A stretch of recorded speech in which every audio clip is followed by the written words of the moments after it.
কাজ করছে না।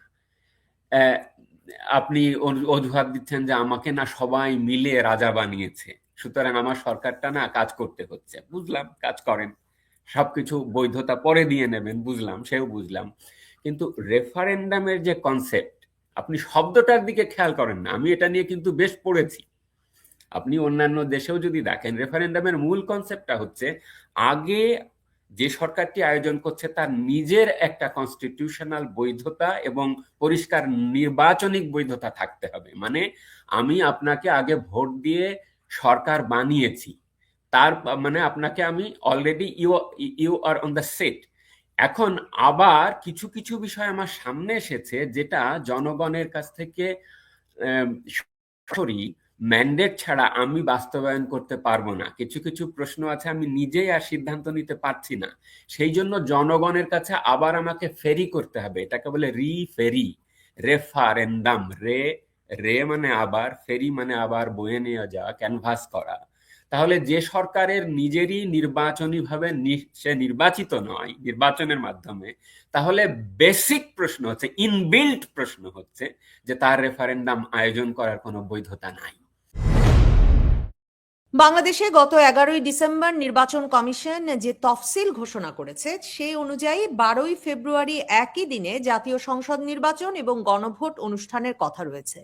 এখন হাইকোর্টে একটি রিট করা হয়েছে একই দিনে, অর্থাৎ 12ই ফেব্রুয়ারি এই যে তফসিল ঘোষণা করা হয়েছে গণভোট এবং জাতীয় সংসদ নির্বাচনের জন্য, সেই তফসিলের বৈধতাকেই চ্যালেঞ্জ করে একটা রিট করা হয়েছে। ওই রিট আবেদনকারী আইনজীবী ইউনুস আলী আকন্দ যেমন প্রশ্ন তুলেছেন যে অন্তর্বর্তীকালীন সরকার, ইউনুস সরকারের নির্বাচন আয়োজনের কোনো বৈধতা আছে কিনা, কারণ তাদের কোনো সাংবিধানিক ভিত্তি নাই। অন্যদিকে গণভোটেরও কোনো প্রথা সংবিধানে নাই। এ অবস্থায় নির্বাচনটা অনুষ্ঠিত হতে পারে কিনা, এমন একটা রিট কি এখন এ সময়ে নির্বাচনটাকে পিছিয়ে দিতে পারে, নির্বাচনটাকে একটা অনিশ্চিত অবস্থায় ফেলতে পারে? আদালতের একটা তৎপরতার নমুনা হিসেবে এই রিট আবেদনকে দেখবার কি কোনো সুযোগ আছে? এসব নিয়ে আলোচনায় আমার সঙ্গে এখন ফ্রান্স থেকে যুক্ত হচ্ছেন আইনের অধ্যাপক ডক্টর মাসুম বিল্লাহ। ডক্টর মাসুম বিল্লাহ, আপনাকে স্বাগত জানাই। ডক্টর মাসুম বিল্লাহ, প্রথম প্রশ্নই যে এই রিট আবেদন তফসিলের বৈধতা চ্যালেঞ্জ করে, এটা কি মানে আদালতের কোনো তৎপরতা শুরুর নজির হিসেবে দেখবার সুযোগ আছে কিনা? মানে নির্বাচনটা পিছিয়ে দিতে চাওয়ার একটা নমুনা, নাকি সেই পুরনো বিতর্ক এই সরকারের আদৌ কোনো বৈধতা আছে কিনা? আচ্ছা, প্রথমত বলি যে আমি যেখান থেকে যুক্ত হয়েছি প্যারিসে, এই মুহূর্তে তুষারপাত হচ্ছে, চারিদিকে সাদা। তো আমাদের এর সঙ্গে যদি একটা ইমেজারি প্যারালাল টানি, তাহলে আমাদের যে সাংবিধানিকতার যে বাতাবরণ, সেখানেও কিন্তু তুষারপাত হচ্ছে গত 1 বছর ধরে। মানে আপনার আমাদের বিচার বিভাগের যে আইন ব্যবস্থাকে সমৃদ্ধ করবার একটা সুযোগ ছিল, সেটি কিন্তু একজন লয়ের ছাত্র হিসেবে আমি দেখতে পাই না। তো যেহেতু দেখতে পাই না, সেহেতু এই তৎপরতা শুরু হয়েছে কিনা সেটা নিয়ে আসলে একদমই আমি আশাবাদী নই। যে রিটটি হয়েছে সেই রিটটি আমার কাছে মনে হচ্ছে যে এর একটা গভীরভাবে চিন্তা করে এর সুরাহা হওয়া প্রয়োজন। মানে একটা অস্বস্তি জায়গা থেকে আমি অনুমান করি যে আমাদের আদালত হয়তো এটা এন্টারটেন করতে নাও পারেন, কিন্তু এতে গভীর আইনি প্রশ্ন জড়িত এবং আইনের সঙ্গে বাংলাদেশের ভবিষ্যতের প্রশ্নও জড়িত। সেহেতু এটি আমার কাছে মনে হচ্ছে যে মেরিটে শুনানি হয়ে ব্যাপকভাবে বিতর্ক হয়ে আমার মনে হয় এই রিটটির সমাধান হওয়া উচিত। মানে দুটো প্রশ্ন তুলেছেন রিটকারী। এক হচ্ছে যে এই সরকারের একটা নির্বাচন অনুষ্ঠানের এখতিয়ার আছে কিনা, মানে অন্তর্বর্তীকালীন সরকার বলে যেহেতু কিছু নাই সংবিধানে, কাজেই এই সরকার নির্বাচন অনুষ্ঠান করতে পারে কিনা, এই প্রশ্নটা উনি তুলেছেন। এই প্রশ্নটা নিয়ে কিন্তু, এই সরকারের বৈধতা নিয়ে কিন্তু একবার একটা রিটের নিষ্পত্তি হয়েছে একেবারে সর্বোচ্চ আদালত পর্যন্ত গিয়ে, কিন্তু এই সরকারের নির্বাচন অনুষ্ঠানের এখতিয়ার আছে কিনা, এই নতুন প্রশ্নটা উনি তুলেছেন। আর উনি প্রশ্ন তুলেছেন যে গণভোটের কোনো বিধান সংবিধানে নাই। তাহলে আসলেই তো হচ্ছে কি করে তাহলে গণভোটটা? আচ্ছা, প্রথমত একটা কথা বলে নিই। আপনার কিছু লোক আছে বাংলাদেশে যে কুরবানির সময় যে কুরবানি দেয় না, তো এই কুরবানির মাংস দিয়েই আপনার ছেলের আকিকা করে দেয়। তো নির্বাচনটা হচ্ছে একটা মৌলিক আয়োজন, তার সঙ্গে এই যে যে গণভোট জুড়ে দেওয়া, এইটা শুরুতেই এটা একটা ইল ডিজাইনড একটা ব্যাপার। মানে একটা জাতীয় নির্বাচনের সঙ্গে প্যারালাল টেনে একটা গণভোটের বিধানটা জুড়ে দেওয়া, এটা একটা বোঝার মতন। সুতরাং শুরুতেই মানে ইন ইটস ভেরি অরিজিন এই চিন্তাটাই একটা ইল ডিজাইনড একটা চিন্তা। এটা হলো প্রথম কথা। দ্বিতীয় হলো যে দেখেন, কয়েকদিন আগে একজন বিএনপি নেতাকে, সম্ভবত আমির খসরু মাহমুদ চৌধুরী, তাকে একজন জিজ্ঞেস করেছেন যে গণভোটের ব্যাপারটাকে, বলছে গণভোট ওটা নিয়ে আমাদের অত আগ্রহ নেই, জানি না। তো আমার কাছে সবসময় কেন জানি মনে হয়েছে যে বিএনপি গণভোট নিয়ে কখনোই সিরিয়াসলি আগ্রহী ছিল না। এবং আপনার খেয়াল আছে কিনা, দর কষাকষির এক পর্যায়ে গিয়ে অন্তর্বর্তীকালীন সরকার রাজি হয়েছেন যে ঠিক আছে, একই দিনে হলে একই দিনে হতে পারে, সেই অর্থে বিএনপি কিছুটা রাজি হয়েছে। এটাকে বলে আনউইলিং কনসেশন, মানে অনিচ্ছাকৃত রাজি হওয়া। এই ব্যাপারটা, এই আনউইলিং কনসেশন আমাদের ইতপূর্বে তত্ত্বাবধায়ক ব্যবস্থাতেও আমরা লক্ষ্য করি। 1996 সালে যখন তত্ত্বাবধায়ক সরকার ব্যবস্থা বিএনপির তরফের থেকে এককভাবে সংবিধানে অন্তর্ভুক্ত করা হয়েছিল, সেটা কিন্তু একটা অনিচ্ছাকৃত সংযোজন, এবং সেখানে যে ত্রুটি রয়ে গিয়েছিল সেই ত্রুটিটাই কিন্তু পরবর্তীকালে আপনার ডেথ নেল হয়েছে তত্ত্বাবধায়ক সরকার ব্যবস্থার জন্য।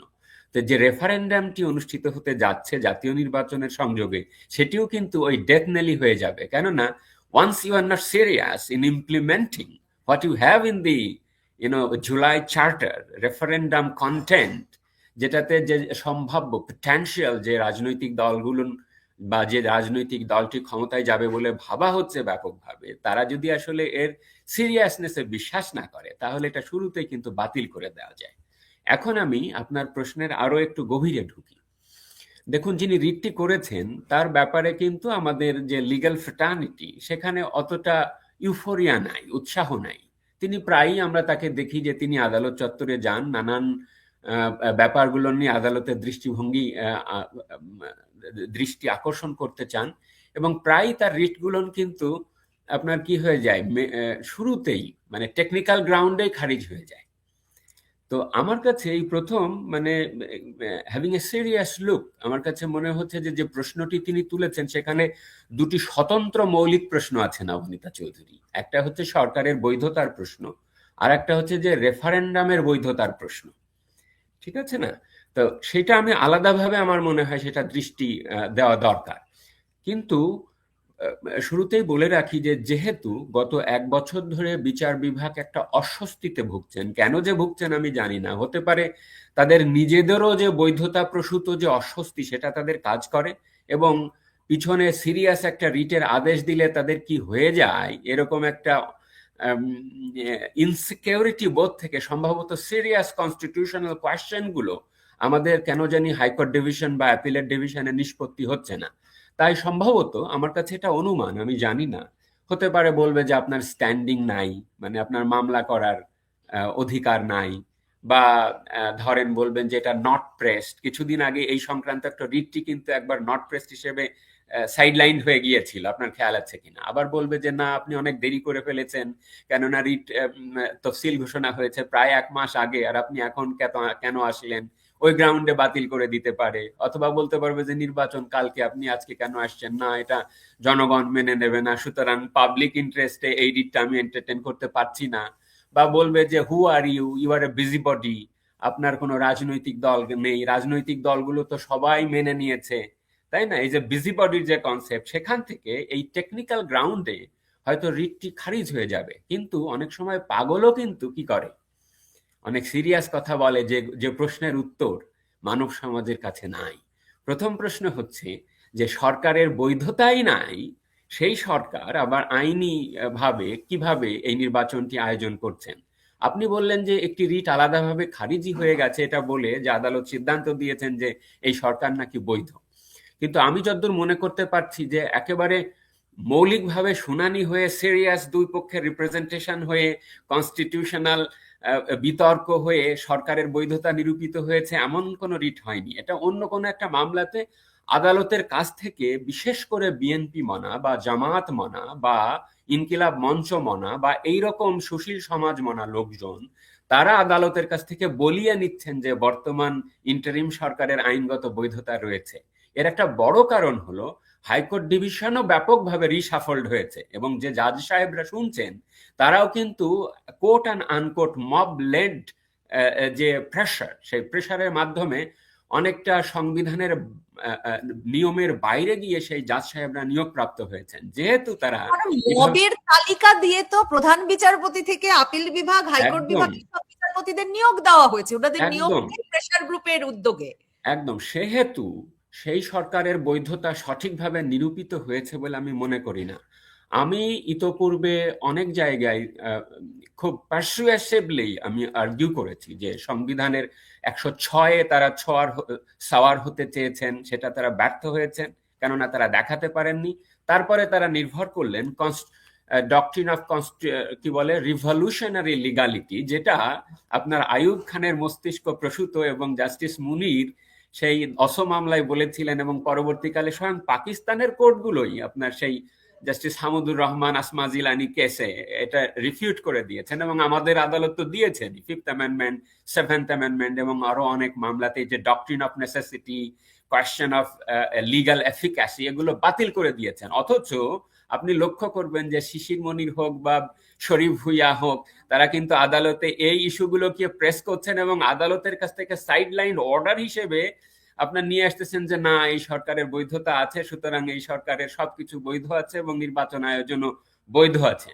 সুতরাং ওই প্রশ্নটি আমি ওইখানেই রেখে এটা বলতে আর্গু করতে চাচ্ছি যে রেফারেন্ডামের প্রশ্নে আমার মনে হয় যে রাজনৈতিক দলগুলো যারা নির্বাচনমুখী আছেন আসলেই তাদের ভেবে দেখা উচিত যে একদিনে এই দুটি নির্বাচন অনুষ্ঠিত হতে পারে না, কেননা আকারে এবং আঙ্গিকে, মানে এবং মননে এবং আপনার মোশনে নির্বাচনের কনসেপ্ট এবং রেফারেন্ডামের কনসেপ্ট আলাদা।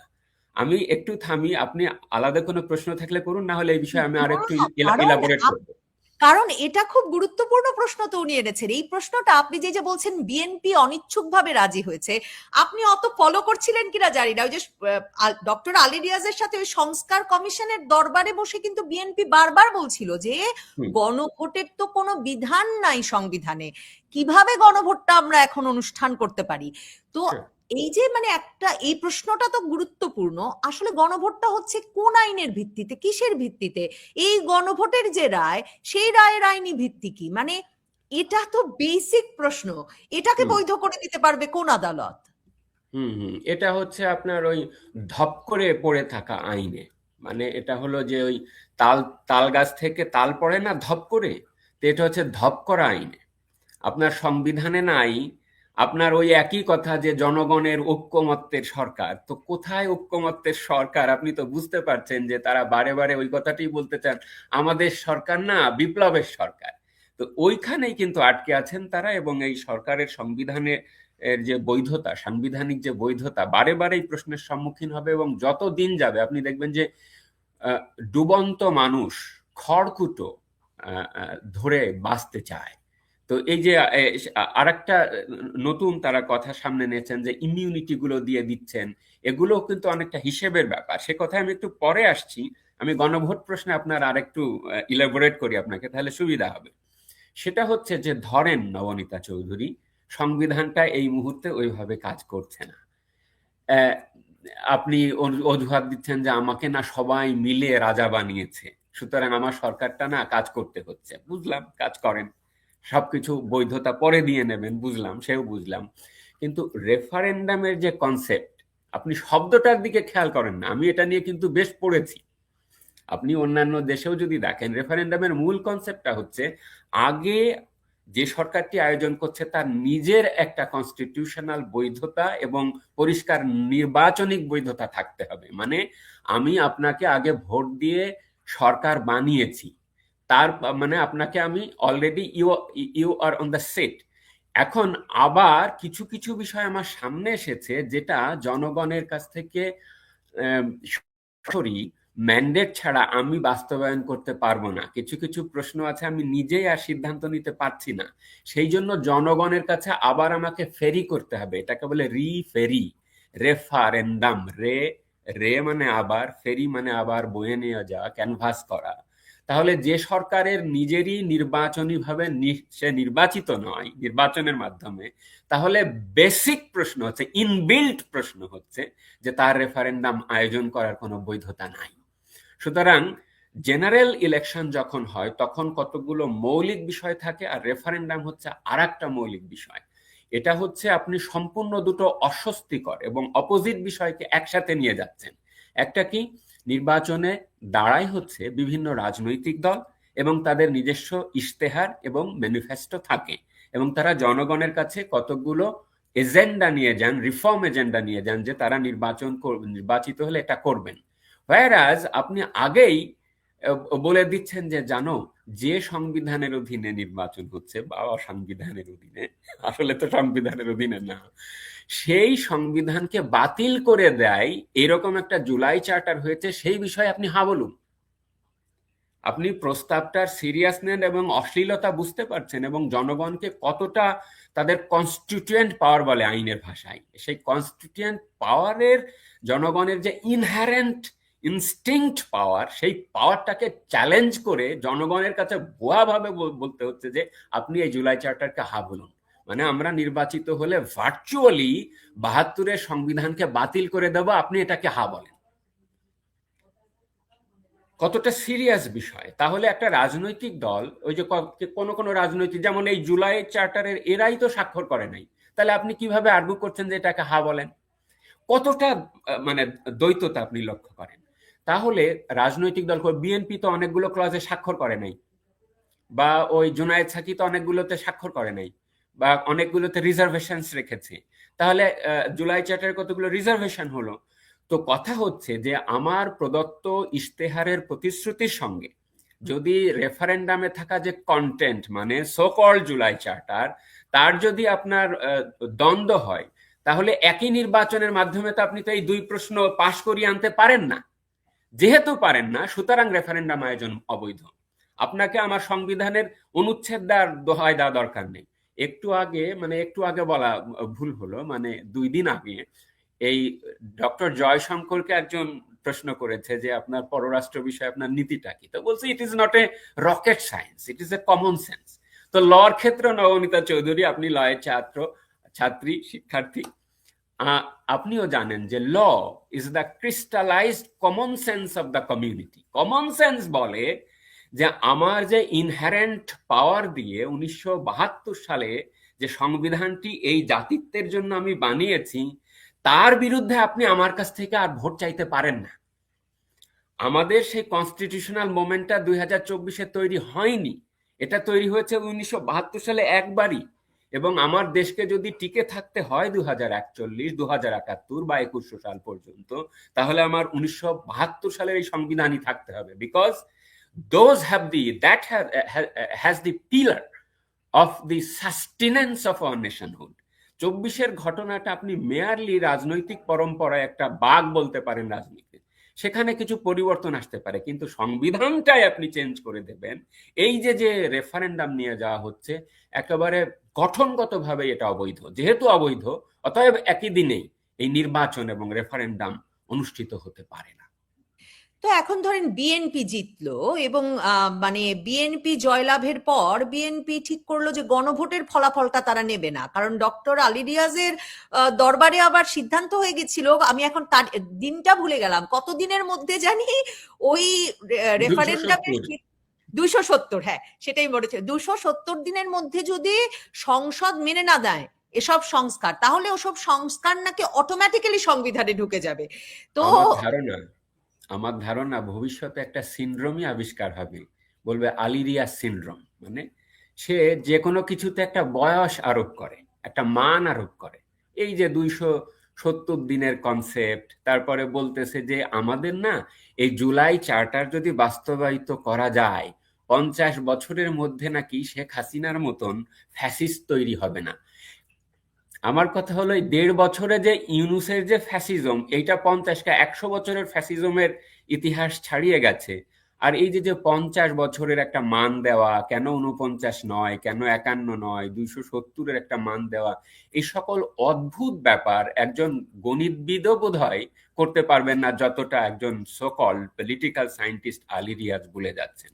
এইটা নিয়ে না আমার কাছে অতটা, মানে এগুলো আইনিভাবে সিরিয়াস কোনো প্রশ্নের উদ্রেক করে না। তার চেয়ে আপনাকে একটা কথা বলি, যে এই যে প্রশ্নটি হয়েছেন, আমি হাইকোর্ট ডিভিশনের প্রতি আবেদন জানাবো একজন একাডেমিক হিসেবে।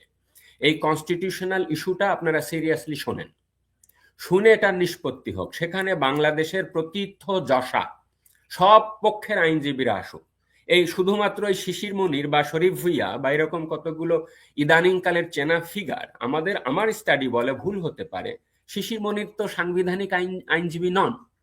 শরীফ ভুইয়া কিছুটা সাংবিধানিক আইনজীবী, কিন্তু নবনীতা চৌধুরী আপনি জানেন তিনি ডক্টর কামাল হোসেনের শিষ্য।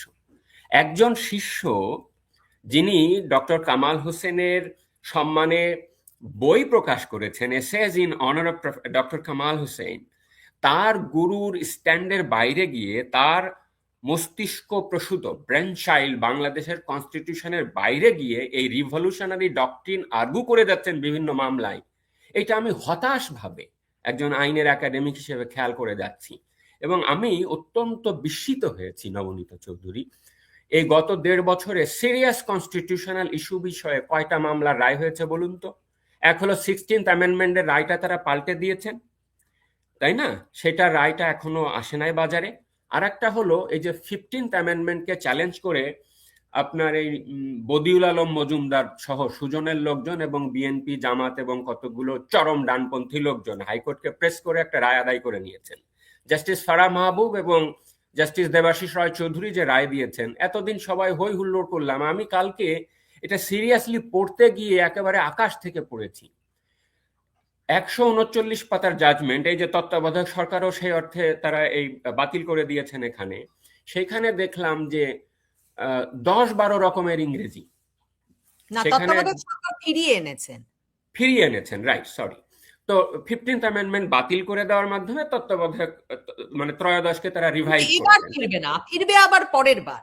হ্যাঁ হ্যাঁ, সেই নিয়েও আর এক বিশ্রী ব্যাপার ঘটেছে, সেটা যদি সময় থাকে পরে বলছি। কিন্তু আমার অনুভূতিটা বলছি, যেহেতু আমি পড়েছি জাজমেন্টটা, সেখানে দেখলাম যে নানান ধরনের ইনকনসিস্টেন্ট ইংরেজি মানে এই 139 পেজের জাজমেন্ট লেখা, এবং তার মধ্যে 70-80 পেজই হচ্ছে বিভিন্ন লয়ারের সাবমিশন।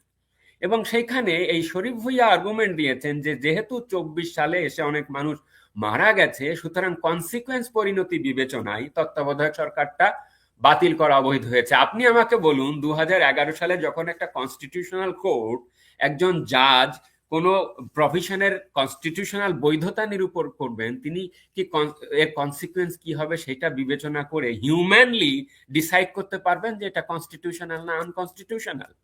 সেইভাবে এই ধরনের একটা মানোত্তীর্ণ জাজমেন্ট নয়, তার বিরুদ্ধে আবার অ্যাপিল হচ্ছে, তার বিরুদ্ধে আবার শুনানি হয়ে তারা কি যেন কি বলছেন, এবং আইনজীবীরা বাইরে এসে ব্রিফ করছেন যে না, আদালত বলে দিয়েছেন যে এই সরকার ভালো। এটা আদালত বলছেন যে এই কারণে যে আমি যদি তত্ত্বাবধায়ক সরকারকে এখন বলে দিই যে ইট ইজ ইন ফাংশন, তাহলে তো বর্তমান সরকারের কোনো অস্তিত্ব থাকে না। যেহেতু অস্তিত্ব থাকে না, সাইডলাইন হিসেবে তারা বলে দিচ্ছেন যে ইউনূস সরকারের কনস্টিটিউশনাল বৈধতা আছে। অথচ আপনি লক্ষ্য করেন যে রিভিউ জাজমেন্ট, যেটা জাস্টিস রেফাত আহমেদের অ্যাপিলেট ডিভিশন দিয়ে যেতে পারেন না এখনো, তারা ইচ্ছে করে এটা ঠেকিয়ে রেখেছেন। কেননা তারা জানেন যে জুলাই চার্টারের তত্ত্বাবধায়ক সরকারের নতুন ফর্মুলা দেওয়া হয়েছে। অর্থাৎ তারা জেনে শুনে মানুষের সাথে এক ধরনের লুকো ছাপা করছেন, যে আমরা তো জানি যে একটা নতুন সরকার এসে তত্ত্বাবধায়ক সরকার ব্যবস্থা নতুন চার্টারে যা আছে তা করবে, সুতরাং আমাদের আর ভালো রায় লেখার কোনো তাগাদা নাই। তাই যদি হবে, তাহলে জাস্টিস খায়রুল হককে কেন আপনারা আটকিয়ে রেখেছেন? তিনিও তো একই কথাই বলেছিলেন যে আপনার পার্লামেন্ট যে ধরনের সিদ্ধান্ত নেবে সেই সিদ্ধান্তের প্রেক্ষিতেই তত্ত্বাবধায়ক সরকার নতুন করে করতে হবে। তাহলে মৌলিকভাবে কিন্তু আমি এই হাইকোর্ট বা বাংলাদেশের জুডিশিয়ারির কাছ থেকে সিরিয়াস প্রশ্ন পাচ্ছি না। সেহেতু আমি আশা করছি যে এই কোর্টের উচিত হবে সিরিয়াসলি লয়ারদের সাবমিশন শোনা, এবং বাংলাদেশের ইতিহাসে 75 থেকে 1990 অবধি পর্যন্ত আমাদের কনস্টিটিউশনাল আলোকবর্তিকাময় বড় কোনো সিদ্ধান্ত আপনি দেখতে পান না। ঠিক আমার কাছে মনে হচ্ছে যে এই গত 1 বছরও সেই সামরিক সরকারের মতোই আমাদের জুডিশিয়াল ডেভেলপমেন্টে একটা অন্ধবিন্দু। This is a point of non vivacity. সুতরাং এই অন্ধবিন্দু থেকে আমাদের কোর্ট ঝেড়ে কাশবেন। আপনি আলাদা করে কিন্তু সেক্রেটারিয়েট এই করে কি করবেন? রিটকারী আইনজীবী কিন্তু একটা সমাধান দিয়েছেন। রিটকারী আইনজীবী বলেছেন যে যেহেতু সংবিধানের 31 অনুচ্ছেদ অনুযায়ী সংবিধানে যা নাই তা করা যাবে না, মানে এই অন্তর্বর্তীকালীন সরকার নাই, অন্তর্বর্তীকালীন সরকার নির্বাচন আয়োজন করতে পারবে না, সংবিধানে গণভোট বলে কিছু নাই, কাজেই গণভোট হতে পারবে না। কিন্তু তিনি বলছেন যে এখন যেহেতু সংবিধানে তত্ত্বাবধায়ক আবার ফিরে এসেছে, তাহলে তত্ত্বাবধায়ক ব্যবস্থায় বরং একটা অন্তর্বর্তীকালীন সরকার পুনর্গঠন করে 90 দিনের মধ্যে নির্বাচন আয়োজন কেন বৈধ হবে না, এই বিষয়েও তিনি আদালতের কাছে একটা রায় আশা করছেন। মানে আদালতকে গুরুত্বপূর্ণ প্রশ্ন ছুড়ে দিয়েছেন।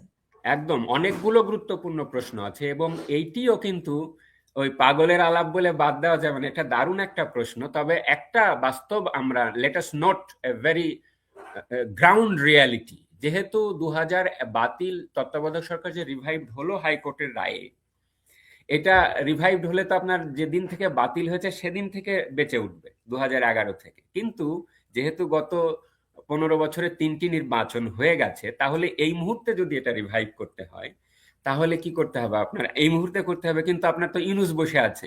তাহলে কি হচ্ছে? একটা স্বার্থের দ্বন্দ্ব হচ্ছে, আমাকে সিদ্ধান্ত দিতে হচ্ছে যে আমি কোন দিকে যাব। তখন আপনার ওই 13th অ্যামেন্ডমেন্টেই বলা ছিল যে যখন সব অপশন না কাজ করে তখন সব রাজনৈতিক দল ইনক্লুডিং আওয়ামী লীগ, আমি এটা শর্তই দিচ্ছি যে ইনক্লুডিং আওয়ামী লীগ, সব রাজনৈতিক দল বলতে বর্তমান যারা আছে তারা না, সবাইকে মিলে যদি আপনি একটা রাষ্ট্রপতির নেতৃত্বে তখন তত্ত্বাবধায়ক সরকার হবে। সুতরাং ইউনূস আলী এখন যে পয়েন্টটি প্রেস করছেন সেই অর্থে সেইভাবে তত্ত্বাবধায়ক সরকার কিন্তু রিভাইভড হওয়ার থিওরিটিক্যাল সম্ভাবনা আছে, কিন্তু এটি কাজ করছে না। কেননা জনমত সেই দিকে ঝুঁকে নাই, কেননা বর্তমান সরকারের উপরে প্রচন্ডভাবে আপনার প্রেস করবার মতন পলিটিক্যাল কনসাসনেস রাজনৈতিক দলগুলো নাই। কেননা রাজনৈতিক দলগুলো ক্ষমতায় যাবার মোহে একদম বুঁদ হয়ে আছেন। সেই জন্য এই গুরুত্বপূর্ণ রাজনৈতিক আইনি প্রশ্নটি বাংলাদেশে আপনার সমাধান করা হচ্ছে না বা যাচ্ছে না। এখন আপনি লক্ষ্য করেন যে আপনার এই রিটটি যদি আবারও ফিরে আসে, এই রিটটি যদি হয় ইউনূস আলী আকন্দ, আপনি যে 31 যে রেফারেন্স দিলেন ওটার আরেকটা ইলাবোরেশন হচ্ছে আমাদের 31 আছে সংবিধানের যে no person shall be deprived of life, liberty, body, property, reputation save in accordance with law। মানে আইনের আশ্রয় ব্যতি রেখে আপনি কোনো সিদ্ধান্ত গ্রহণ করতে পারবেন না। তা আপনি যদি এমন একটা নির্বাচন আয়োজন করেন যেখানে মানুষের সম্পত্তি থাকে না, সুনাম থাকে না, লিবার্টি থাকে না, তারপরে রাইট টু লাইফ লঙ্ঘিত হয় আইন অনুসারে, এবং 2বার বলা আছে কেবলমাত্র আইন অনুসারে সিদ্ধান্ত গ্রহণ করতে হবে। এখন কথাটা হচ্ছে হোয়াট ইজ ল, এটা কোন আইন অনুসারে? সেই আইনটাকেও আবার কি হতে হবে? সংবিধানের মানদণ্ডে উত্তীর্ণ হতে হবে। So law should win the test of the substantive standard of the term। সেই সেন্সে আপনি এই অন্তর্বর্তীকালীন সরকার যে আইন বলে কাজ করছেন, যে মেকানিক্যাল গ্রাউন্ডে কাজ করছেন, সেটা ওই অর্থে ইউনূস আলী এখন যে আর্গুমেন্ট দিচ্ছেন সেই ল নয়। সুতরাং সেই আইন অনুসারে এই নির্বাচনের ডেট দেওয়া হয় নাই, আয়োজন করা হচ্ছে না, সেই জন্য এটা অবৈধ। আমি জানি না যে এই সিরিয়াস প্রশ্নটি এমনভাবে ভিয়েমেন্টলি আর্গুমেন্ট করার সুযোগ থাকবে কিনা। যদি থাকতো তাহলে আমরা হয়তো সন্তুষ্ট হতে পারতাম যে আমাদের হাইকোর্টও আমাদের এই নব উন্মেষে দারুণভাবে ভূমিকা রাখছে। আনফরচুনেটলি রাখছেন না। তো এই নির্বাচনে যারা পরাজিত হবেন, এখন যারা সকলে মিলে মিত্র, তাদের মধ্যে একদল তো নির্বাচন শেষে বলতে পারেন যে নির্বাচনটি অনুষ্ঠিতই হয়েছে একটা অবৈধ ভিত্তির ওপর দাঁড়িয়ে। সংবিধানে অন্তর্বর্তী সরকারও নাই, সংবিধানে গণভোটও নাই। ওই যে এটা সেই জন্যই তো বিএনপি ওই আনউইলিং কনসেশন রেখে দিয়েছে, ডিসলজমেন্ট। যখনই আপনার নির্বাচন হবে তখন এখানে গিভ অ্যান্ড টেক হচ্ছে। মানে তুইও ওই যে আপনার রংপুরের ভাওয়াইয়া গান, যে তুইও দুটো নেরে বাপু আমাক দুটো দে। মানে হলো আপনি এই যে যে ইমিউনিটি আদেশ লক্ষ্য করেন না কেন, আসিফ নজরুল নানান ভাবে এই হিসাবের কাজটা দারুণ ভাবে কইরা দিয়া যাইতেছে। বছরের শেষে আপনার হিসাব গুছায় না সবাই, ঠিক এইভাবে আর কি। কি বল কি না কি শব্দটা, ইম্পিউনিটি, এই একটা ইম্পিউনিটির ব্যাপার। সেখানে বিএনপিরও ভাল লাগছে যে আমাদেরও তো, যেমন তারেক জিয়ার 21শে আগস্টের বোমা হামলা, ওইটাও তো আমরা মাফ করায় নিছি। তো ইম্পিউনিটি দিস অ্যান্ড দ্যাট ওয়েতে তো আছে এভরি পার্সন। মানে আপনার 5ই August revolution quote and unquote তার যারা বেনিফিশিয়ারি, তারা প্রত্যেকেই হিসেব করে দেখতে চাইছেন যে কি করলে তাদের ব্যাপারটা সেফ থাকবে। সুতরাং মানে ইউনুস, আমি 650 কোটি টাকা কর মওকুফ করিয়েছি, তাহলে আপনি একটা খুনের মামলায় একদম একদম, এটা পাবেন এটা না। এটা হচ্ছে যে আপনার কার কতটুকু থাকলো রে। মানে এটা হলো চুরির মাল, যখন চোরেরা একসাথে মিলে বসে ভাগ বাটোয়ারা করে, তখন আর কি হচ্ছে যে তুই কত পেলি আমি কত পেলাম, ওরকম একটা ব্যাপার।